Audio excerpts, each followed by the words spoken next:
कैसे हैं सभी लोग। मैंने अभी ये एवरेज के ऊपर एक और वीडियो बनाया था, अभी उसमें मैंने बोला था कि मैं इसमें वर्ड प्रॉब्लम्स भी कराऊंगा। तो अभी जैसे कि आपके सामने एक क्वेश्चन लिखा हुआ है, mean of 10 observation is 25 if one number 28 is wrong and correct number is 24, find the correct mean. तो अभी हमने क्या देखा, पहले हम इसको लॉन्ग वे में करेंगे, फिर उसके बाद उससे शॉर्ट कैसे कर सकते हैं, क्योंकि एंट्रेंस में विदाउट एनी रिटर्न वर्क हमारा आंसर आना चाहिए। अगर रिटर्न वर्क हो भी तो बहुत थोड़ा सा होना चाहिए। तो सबसे पहले हमने देखा कि मीन का फॉर्मूला होता है sum of observation upon number of observation. तो सम हमें नहीं पता है, नंबर ऑफ़ ऑब्जर्वेशन 10 है और मीन पहले ही से दिया हुआ है 25। ये 10 कहाँ से आया? मीन ऑफ 10 ऑब्जर्वेशन, ठीक है। तो हमने देखा सम आया 250। ये उन 10 नंबर का सम है जिसमें कि 28 भी है। तो अब हमने देखा कि न्यू सम के लिए हमें क्या फाइंड आउट करना है कि ये 28 ये रॉन्ग एंट्री है, इस एंट्री को हटाना और इस एंट्री को लाना है। तो -28 और +24। तो फाइनली इन दोनों को सॉल्व कर लो या पहले इन दोनों को कर लो, कैसे भी कर सकते हैं वो। तो इन दोनों को सॉल्व किया, -4 ये आया 246। तो ये हमारा न्यू यानी कि करेक्ट सम आ गया। तो करेक्ट मीन होगा सम अपॉन नंबर ऑफ ऑब्जर्वेशन उतने ही रहे, क्योंकि देखो 10 ऑब्जर्वेशन से एक हटाया, एक उसके बदले आ गया। तो इसका मतलब ये ऐसा हो गया 24.6। अब हम इसको थोड़ा शॉर्ट में कैसे कर सकते थे, अब इसको वो देखते हैं।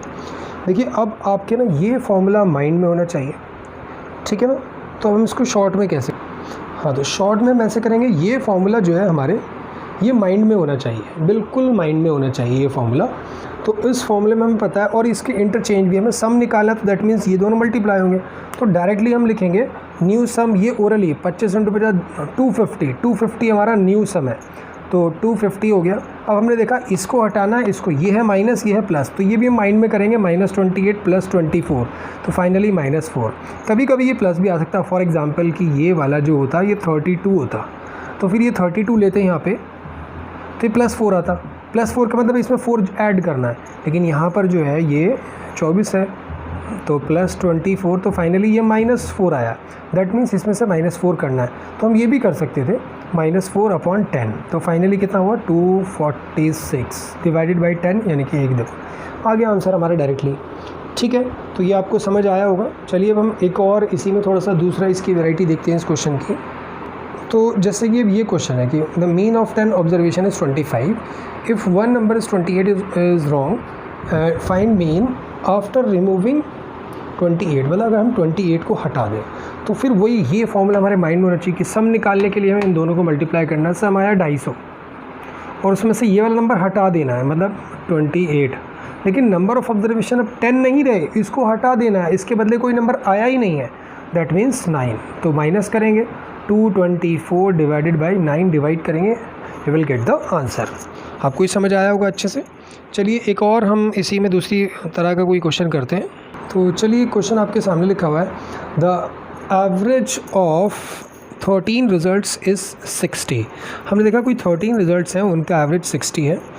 If average of first 7 result is 59, अगर शुरू के स्टार्टिंग के जो 7 हैं उनका रिजल्ट 59 है, and average of last 7 is 61, find the 7th number. तो हमें 7th नंबर का निकालना है कि वो 7th नंबर कौन सा है। तो अभी हम देखते हैं कि मैं आपको पहले इसको समझा देता हूँ। जैसे कि ये 1 2 3 4 5 6 7 8 9 10 11 12 13, इन सभी का जो मीन है हमें दिया हुआ है 60। ये 13 के 13 का मीन 60 है। अच्छा, शुरू के 7 का 4 5 6 7 इनका है 59, और यहाँ से यहाँ तक का है 61, ठीक है। Is that clear? ये मैंने आपको डायग्राम द्वारा समझाया है कि यहाँ से यहाँ तक जो है 13 एंट्रीज़ हैं, सभी का तो 60 है। पहले से लेकर 7वें तक का 59 और 7वें से 13 तक है 60। मतलब ये नंबर, एक काम करते हैं ना, वही हमें पता है कि ये फॉर्मूला था मीन या average is equal to sum divided by n। ये लिखना नहीं है, ये माइंड में होना चाहिए। तो पहले 13 का निकाल लेते हैं। 13 का सम कितना आएगा? 13 × 60, ये आ गया, कितना हुआ? 780। अच्छा, फिर 7 का निकाल लेते हैं। स्टार्टिंग के 7 का 59 है, तो 7 × 59, ये कितना आया? 7 9 63, 6 कैरी है, 7 5 35, 35 + 6। ऐसे ही लास्ट के 7 का 61 है, 7 7 7 6 42। अच्छा, एक बात बताओ, थोड़ा सा दिमाग लड़ाओ। अगर हम इसका सम लेते हैं और इसका सम लेते हैं तो शायद ये बीच वाला नंबर 2 बार आ गया, बाकी सारे नंबर एक ही बार है। तो दैट मीन्स आपको इन दोनों का टोटल में से ये वाला माइनस कर देना, हमारे पास 7th नंबर आ जाएगा, यानी कि 427 + 413 - 780। तो ये इतना ज़्यादा रायता फैलाने की ज़रूरत नहीं है, आपको बस क्या करना है 13 × 60, ये तो टोटल का हो गया।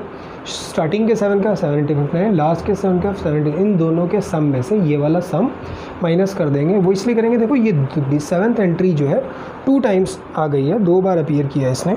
बस अब आपको इसको ऐड करना है, 10 3 830 - 780, तो 30 इधर है, कितना हो गया है 50। एक सेकंड, कुछ गलत तो नहीं हो गया, 3 + 3 7 4 आ गया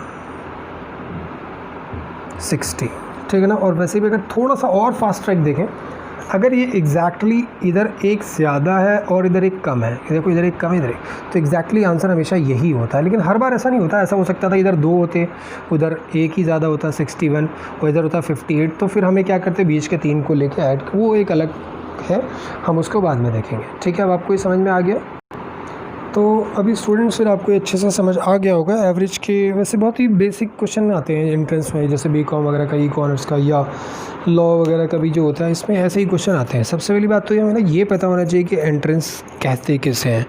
फॉर एग्जांपल मैं आपको बताता हूँ कि हमारे यहाँ एंट्रेंस, किसी चीज़ का एंट्रेंस हो रहा है, ठीक है ना। एंट्रेंस में मान लीजिए 2 लाख स्टूडेंट्स अपीयर करते हैं, ठीक है ना। तो अब सीट्स जो है अवेलेबल जो है, मान लीजिए नंबर ऑफ़ सीट्स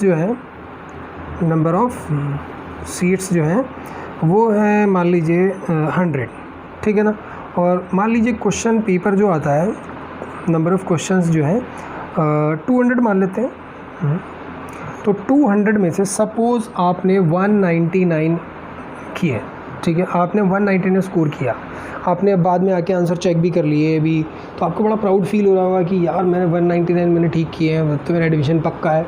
नहीं, अगर उनको 100 स्टूडेंट ऐसे मिलते हैं जो पूरे के पूरे 200 मार्क्स लाए हैं, इसका मतलब 199 लाकर भी आप हो गए फेल। आया समझ में, ठीक है। वैसे ऐसा होता नहीं है कि 199 पे कभी कभी फेल हो जाए, लेकिन मैं एक बात आपको बता रहा हूँ, कंसिडर कि आपको ये नहीं देखना मुझे इतने मार्क्स लाने हैं, इतना, आपको इन सभी को डिफीट करना है। आया बात समझ में, आपको इन सब को हराना है, तब आपका एडमिशन हो। आपके माइंड में ये होना चाहिए, ठीक है। तो अब अगर मान लीजिए एक कंडीशन ऐसा हो सकता है, नहीं ऐसा होता नहीं है, मैं आपको एक एग्जांपल दे रहा हूँ। आपने एक क्वेश्चन ठीक किया, सिर्फ आउट ऑफ 200 आपने कितने क्वेश्चन किए, सिर्फ एक क्वेश्चन ठीक किया, और 2 लाख के 2 लाख बच्चे ऐसे हैं जिसके सब ने एक भी क्वेश्चन ठीक नहीं किया, सबके मार्क्स कितने आए 0। तो इसका मतलब आपने टॉप कर लिया, ठीक है ना। तो मतलब ये नहीं है कि आपने कितने क्वेश्चन, आपका एडमिशन जो है आपके साथ जो एक बच्चे एग्ज़ाम दे रहे हैं उस पर डिपेंड करता है कि उन्होंने कितने ठीक किए हैं और आपने कितने ठीक किए हैं। इसे कहते हैं एंट्रेंस। उन्हें तो क्रीम चाहिए ना, उन्हें क्रीम चाहिए बिल्कुल, ठीक है। तो इसलिए मैंने कहा कि आप ये मत समझिए कि 199 समझ के, बहुत रेयरली ऐसा यार ऐसा हुआ नहीं है अभी आज तक, लेकिन कभी कभी मैं आपको बता रहा हूँ कि माइंड में सेटअप जो हो, एंट्रेंस का सेटअप जो है वो ये होना चाहिए कि अगर आप 199 करके आते हैं और उनके पास 100 स्टूडेंट 100 सीट्स अवेलेबल हैं और 100 बच्चे ऐसे मिल जाते हैं जो पूरे के पूरे 200 मार्क्स लाए हैं, इसका मतलब आप 199 करके भी फेल हो जाएंगे। ये है एंट्रेंस, ठीक है।